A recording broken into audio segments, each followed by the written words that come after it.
Direito Empresarial Café com Leite. Um gole de conhecimento jurídico na sua rotina. Olá, eu sou Amanda Taide, mineira, formada na UFMG e cruzeirense na origem, com passagem em São Paulo, no Largo São Francisco, USP, e hoje Candanga, Fluminense e UNB de coração. Eu sou casada, mãe do Pedro, de 7 anos. Pedro Ataíde, Liverpool, Real Madrid, Paris, Chelsea, Fluminense. E do Lucas, de 5 anos. Lucas Ataíde, Eu, Padrão, Chefinho, Grease, Spider e seus amigos espetaculares. E pronto. Além de tutora do Vira-Lata Farofa. A proposta do Direito Empresarial Café com Leite é simples: tornar o direito empresarial mais leve, acessível e presente no seu dia a dia, como um bom café com leite que te acompanha na rotina diária. Seja no caminho para o trabalho, na volta para casa, durante o café ou até na hora de fazer o exercício físico. O podcast está aqui para trazer um gole de conhecimento jurídico sem complicação. Se quiser navegar pelos episódios, não deixe de acessar o nosso site, podcast.direito empresarial café com leite, e também nas nossas redes sociais, no Instagram, @Direito Empresarial Café com Leite, no YouTube, professora Amanda Taide, e no LinkedIn, Amanda Taide. Vamos comigo, então, para a próxima xícara de café com leite? A nossa xícara de café com leite de direito empresarial de hoje vai tratar do artigo intitulado A Inconstitucionalidade da Vedação à Formação de Sociedade Marital pelo Código Civil Brasileiro, de autoria de João Glicério. E também em coautoria com Abelardo Lopes Neto. E para isso a gente vai ter a alegria de contar com a participação de um dos autores desse artigo, o professor João Glicério. O professor João Glicério é advogado, administrador judicial, mestre e doutor em Direito, professor em Direito Empresarial, societário, falência e recuperação de empresas da UFBA, na graduação, especialização, mestrado e doutorado, é coordenador do programa de pós-graduação em Direito da UFBA, tanto no mestrado e no doutorado, e coordenador da ADV Júnior, a empresa júnior de Direito, e do NCI, Núcleo de Competições Internacionais da UFBA, que tem ganhado uma série de prêmios aí nas competições nacionais e internacionais. Professor João, muito obrigada por ter aceitado o convite para participar do nosso podcast, por apresentar de um modo simples, curto e gostoso esse tema, portanto, da inconstitucionalidade, a vedação, à formação de sociedade marital no Código Civil Brasileiro. Muitíssimo obrigado a você, minha querida Amanda, pelo convite para estar aqui hoje, né? É uma alegria enorme participar desse podcast já tão famoso, tão ouvido e tão discutido e debatido nas graduações, nas pós-graduações, dos cursos de direito do Brasil afora. Ele que é a nossa referência hoje, né, como uma das mais importantes fontes de conhecimento não tradicional para o estudo do direito, né? Então a gente consegue hoje aprofundar o estudo do direito, não só com os livros, mas também com o seu incrível podcast. Parabéns pela iniciativa, parabéns pelo excelente trabalho. Perdoe-me pela demora de estar aqui, né? O convite foi feito há bastante tempo, mas finalmente nós chegamos aqui.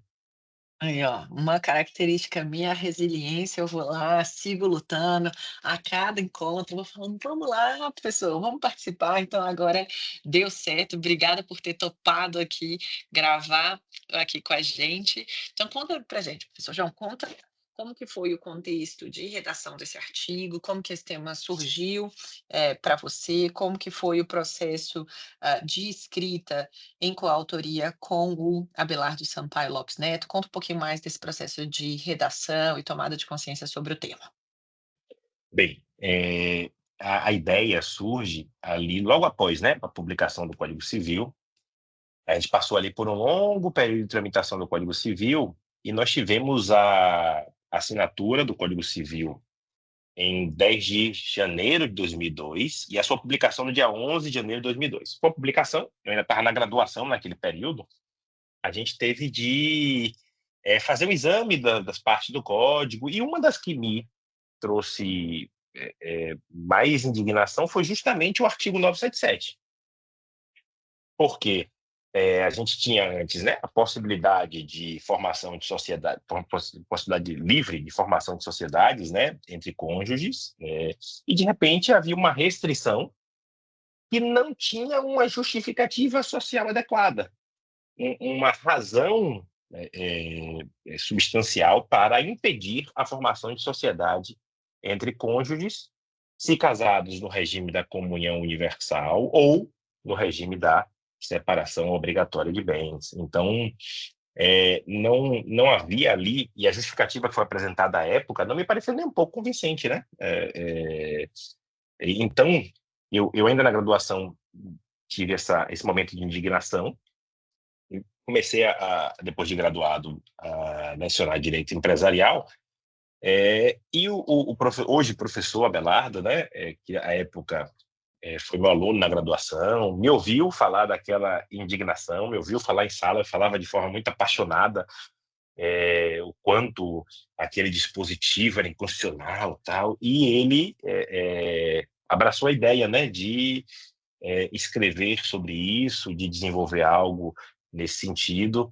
Ele, que foi aluno da graduação, foi meu estagiário, depois se tornou advogado, a gente viramos sócios, né? Hoje não somos mais sócios, ele está seguindo o caminho de mudança aí para outro país, vai morar nos Estados Unidos, mas é uma pessoa com quem eu tenho um grande carinho ainda, muita admiração. O professor Abelardo é uma referência para mim também, muito inteligente, muito destacado, e tive essa oportunidade aí de escrever com ele esse artigo que serviu para expressar, né, um pouco daquela indignação sobre essa impossibilidade de formação de sociedade entre cônjuges. Então, conta para a gente um pouquinho, né? Qual que é a redação do dispositivo do código que trata dessa vedação, como que ele surge, quais que foram, talvez aí, as justificativas apresentadas pela sua inclusão. Vamos colocar a bola no chão para todo mundo entender exatamente sobre o que a gente está falando. Veja, o artigo 977 ele diz o seguinte, essa é a redação atual dele, né? Faculta-se aos cônjuges contratar sociedade entre si ou com terceiros, desde que não tenham casado no regime da comunhão universal de bens ou no da separação obrigatória. Essa é a redação dele, ou seja, ele impede a formação de sociedade entre cônjuges se eles forem casados no regime da comunhão universal ou no regime da separação obrigatória, sob a justificativa de que permitir a sociedade entre cônjuges no regime da comunhão universal seria uma possibilidade de fraudar credores, porque, afinal, nós teríamos ali, na verdade, na comunhão universal, um único patrimônio, o que não é verdade, nem os professores de direito de família admitem isso, né?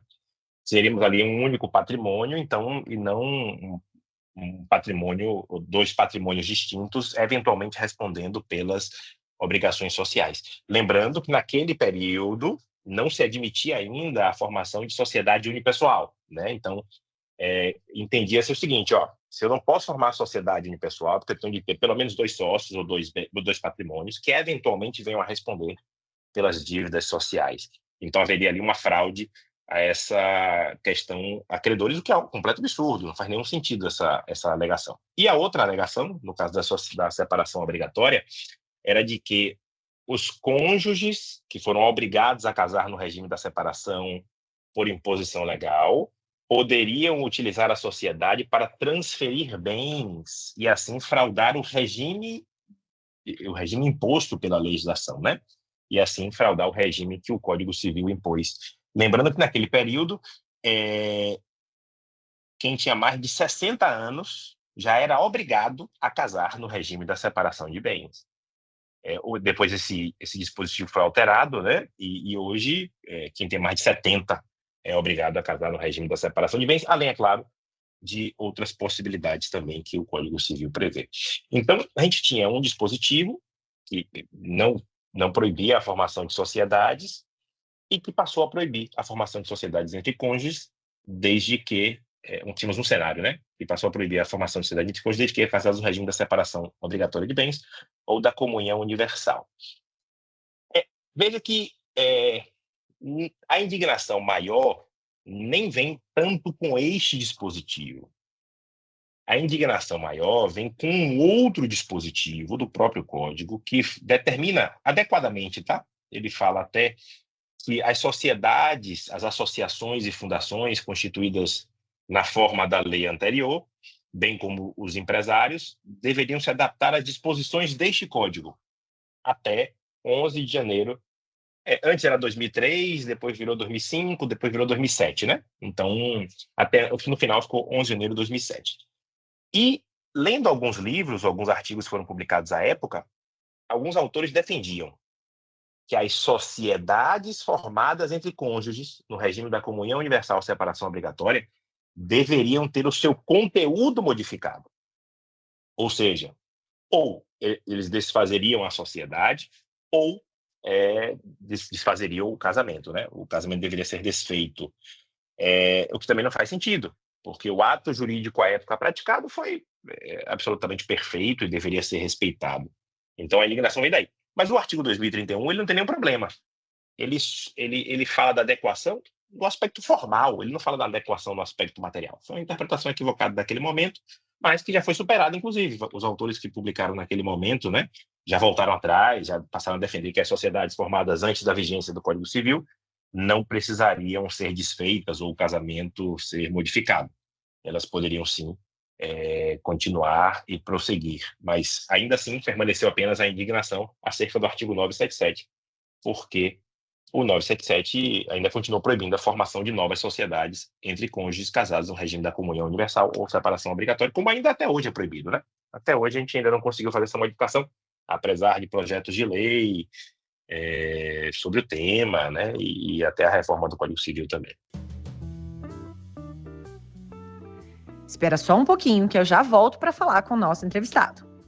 Que você curte direito empresarial, eu já sei, porque você está aqui, ouvindo o nosso podcast. Agora, se você tem interesse em se especializar em alguma das sub-áreas do direito empresarial, como direito concorrencial, comércio internacional, ou mesmo os acordos de empresas com o poder público, não deixe de procurar no meu site amandataide.com.br a aba Cursos Online. E você pode encontrar o curso perfeito para você. Eu elaborei com muito cuidado curso de pós-graduação e outros cursos de especialização que podem dar aquele empurrão na sua carreira jurídica. Eu já peguei a minha xícara de café com leite. Vamos voltar, então, à nossa conversa com o entrevistado? Quais que são, então? Você mencionou, né, pelo próprio artigo, que tem algumas exceções a essa regra geral de vedação, né? Quais que são, portanto, essas exceções a essa possibilidade de realização de sociedades maritais, a depender, por exemplo, do regime de bens? É isso. As sociedades formadas entre cônjuges casados no regime da comunhão parcial, regime legal, e da participação final nos aquestos, e no regime da separação de bens convencional, ainda podem ser formadas. Ou seja, o regime da separação de bens convencional, o regime da participação final nos aquestos e o regime da comunhão parcial não impedem a formação de sociedade entre cônjuges.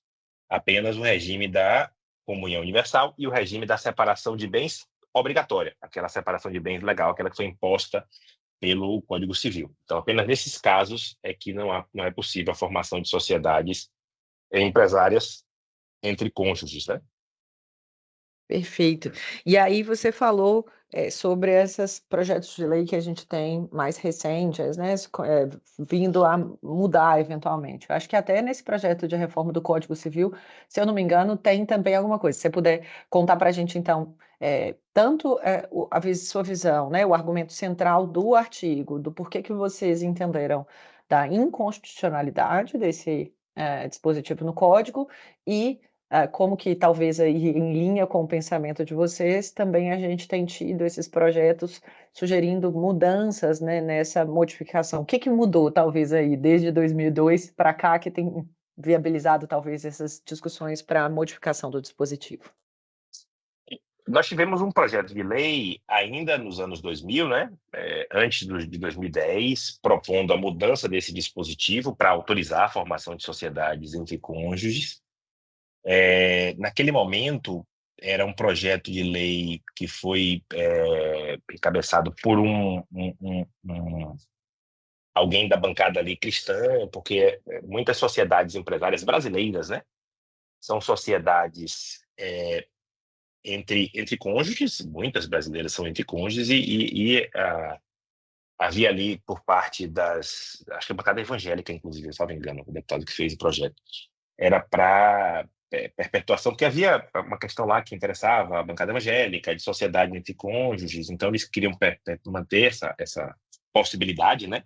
Esse projeto essencialmente alterava o dispositivo para permitir a sociedade entre cônjuges. E agora na proposta de reforma do Código Civil, né, a Comissão de Juristas foi formada, dentre as várias questões que envolviam o Código Civil e que foram adequadamente enfrentadas nessa reforma, a gente tem aqui o 977. Então, o 977, a solução, inclusive, adotada pela comissão, para mim, é uma solução extraordinária. Por quê? Eles não revogaram o 977, porque a revogação simples do 977, a proposta, né, de revogação do 977, poderia ainda gerar dúvidas na interpretação, se poderia ou não, tal. Eles simplesmente modificaram o texto para expressamente permitir a formação de sociedade entre cônjuges, independentemente do regime de bens. Essa é a proposta que consta lá do relatório final da Comissão de Juristas que pretende modificar o Código Civil. Então, a proposta é essa. Alterar o texto para que expressamente se permita a modificação 977, para que expressamente se permita a formação de sociedade entre cônjuges, independentemente do seu regime de bens. Então, qualquer que venha a ser o regime de bens, a sociedade entre cônjuges poderá ser formada. Essa foi a primeira parte da sua pergunta. A segunda parte é em relação à constitucionalidade. Não é só a questão de antes era permitido e agora passou a ser proibido, por isso é inconstitucional. Não, nada disso. É porque, veja, a nossa Constituição tem como fundamento, né, um dos fundamentos da Constituição, nos fundamentos da República, né, lá no artigo 1º, a livre iniciativa. Então, a livre iniciativa é um dos fundamentos da República Federativa do Brasil. O artigo 1º fala, né, a República Federativa do Brasil formada pela união indissolúvel dos estados e municípios do Distrito Federal constitui-se em Estado democrático de direito. E tem como fundamentos a soberania, a cidadania, a dignidade da pessoa humana, o pluralismo político, os valores sociais de trabalho e da livre iniciativa.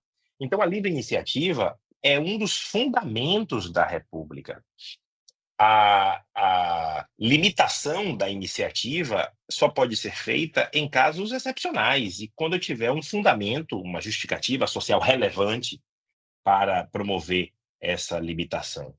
Então, a exemplo da exploração, existe um certo controle, né, na exploração dos meios de comunicação, existe um certo controle na exploração do subsolo brasileiro, existe uma certa limitação na exploração de recursos minerais, que está relacionado à soberania, está relacionado a valores importantes da nossa República, tá? Agora, quando nós falamos de formação de sociedade, eu preciso ter uma justificativa razoável, e as que foram apresentadas não me parecem nem um pouco razoáveis. Não há fraude a credores se eu tenho apenas um único patrimônio formando aquela sociedade, no caso do regime da comunhão universal. Não é verdade que é um único patrimônio, mas, ainda que fosse, não há fraude a credores nesse caso. Não haveria fraude, né? Até porque, inclusive, hoje nós já é amplamente permitido no direito brasileiro a formação de sociedades unipessoais, né? E também a justificativa de que os credores os sócios poderiam utilizar a sociedade para fraudar o regime de bens não merece também a nossa atenção. Não merece a nossa consideração. Por quê? Se eventualmente alguém utilizar uma sociedade para fraudar o regime de bens, o que deve ser combatido é fraude. Eu não posso impedir a formação de sociedade para evitar que uma fraude aconteça. Jogar a água do banho com o bebê junto. Não dá para fazer isso, tá? Então, eu não posso impedir que as pessoas formem sociedades só porque, eventualmente, um grupo pequeno talvez venha a criar sociedades para praticar fraudes. Isso não é possível. A política pública não se faz dessa maneira, né? Então, por essas razões é que eu não posso simplesmente proibir. Eu devo permitir, sim, a sociedade entre cônjuges, casados no regime da separação de bens, e se eventualmente alguma fraude acontecer, eu devo combater a fraude com os mecanismos adequados. Os atos fraudulentos devem ser anulados, devem ser invalidados, claro, de acordo com o que foi praticado. Além disso, além do artigo 1º, que fala da livre iniciativa, nós também temos o artigo 5º, né? Nós temos o inciso 17 do artigo 5º da Constituição, o inciso 17 fala da liberdade de associações, a liberdade de associação. Ele fala assim, é plena. Veja a forma como a norma está estruturada. É plena a liberdade de associação para fins lícitos. E essa própria norma, esse próprio dispositivo, estabelece a única exceção possível, vedada a de caráter paramilitar. Então, a liberdade de associação é um dos valores que permeiam a Constituição brasileira. E não é, quando a Constituição fala aqui liberdade de associação, não é liberdade de associação no sentido de formar associação civil, mas no sentido de associar-se, tá? Então, é de formar qualquer tipo de estrutura associativa, qualquer tipo de estrutura conjunta ou coletiva. E aí você vai encontrar a sociedade tal, também dentro do alcance desse dispositivo, né? O inciso 17 do artigo 5º da Constituição. Então, é plena. E quando ele fala que é plena, é que não admite limitações.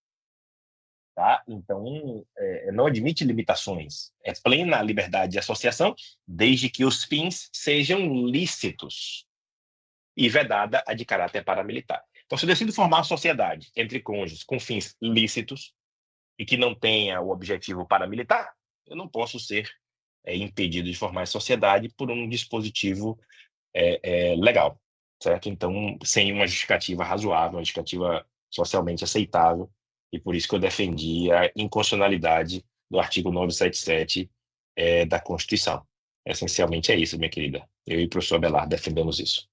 Maravilha, deu para entender o dispositivo legal, a discussão constitucional, as mudanças, possíveis mudanças aí, atualização desse artigo no Código. Então, acho que deu para a gente entender todos os seus argumentos, e agora, então, nos encaminhando para o final, uma pergunta específica dessa temporada, professor João Glicério, conta para a gente, então, uma habilidade não jurídica sua. Do jurídico a gente já sabe, os seus alunos já sabem, conta um pouquinho do que você sabe fazer que não diz respeito ao direito. Conta para a gente.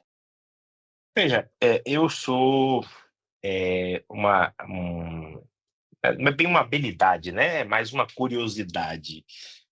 Não diria que sou habilidoso, mas eu sou um curioso da arquitetura. Eu gosto muito de examinar as formas arquitetônicas e tentar contextualizar o momento histórico do seu surgimento.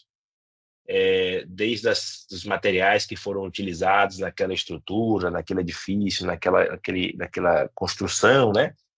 E tentar associar a estética, os materiais usados, a forma construtiva ao momento histórico do seu surgimento. Então, sempre que eu conheço algum lugar novo, eu fico tentando fazer esses encaixes e pesquisar um pouco das razões que levaram aquele povo, aquela cultura a construir daquela maneira, né? Então, é uma curiosidade mais minha aí. Então, eu gosto muito de arquitetura. Eu fico brincando às vezes que eu sou um arquiteto frustrado, né? Porque não segui o caminho da arquitetura como talvez um caminho profissional. Eu tenho um senso estético zero, tá? Eu não tenho nenhum senso estético, então, mas eu tenho um senso muito, assim, eu gosto de desenvolver muito um senso de funcionalidade. Então, se eu fosse eventualmente um arquiteto, eu seria um arquiteto quase engenheiro no sentido de fazer as coisas funcionais, mas não necessariamente bonitas, né? Então seriam prédios meio que caixotes, plenamente funcionais, né? Mas dificilmente teriam um aparato estético razoável. Mas é isso, essencialmente gosto muito de arquitetura. Sou testemunha disso. A gente estava ali na saída do hotel em direção ao Congresso de Direito Empresarial. Você me deu uma aula sobre a construção do prédio do hotel, contou toda a história de anos ali, né? Então, uma boa habilidade não jurídica, certamente, tá? Temos aí bons casos a contar, e eu te agradeço muitíssimo, professor João, por ter topado participar aqui do nosso podcast, por apresentar o seu artigo. Parabéns pelo trabalho na UFPA, e a gente te espera nas próximas temporadas aqui também. Eu que agradeço, professora Amanda. Muito obrigado pelo convite de participar desse podcast, que já é um sucesso, né? A referência da nossa área aí, tão ouvida por estudantes, professores, profissionais, todo mundo já tem como referência, não só na graduação, como na pós também. e que tenha vida longa o podcast Direito Empresarial Café com Leite da nossa querida professora Amanda. Super obrigada, até a próxima. Até a próxima, minha querida. Forte abraço. A nossa xícara de café com leite foi devidamente tomada. Me diz então, esse episódio foi útil para você? Ajudou na sua vida de algum modo? Se sim, vai lá no Instagram, no YouTube, no LinkedIn e comenta comigo. Até o próximo episódio!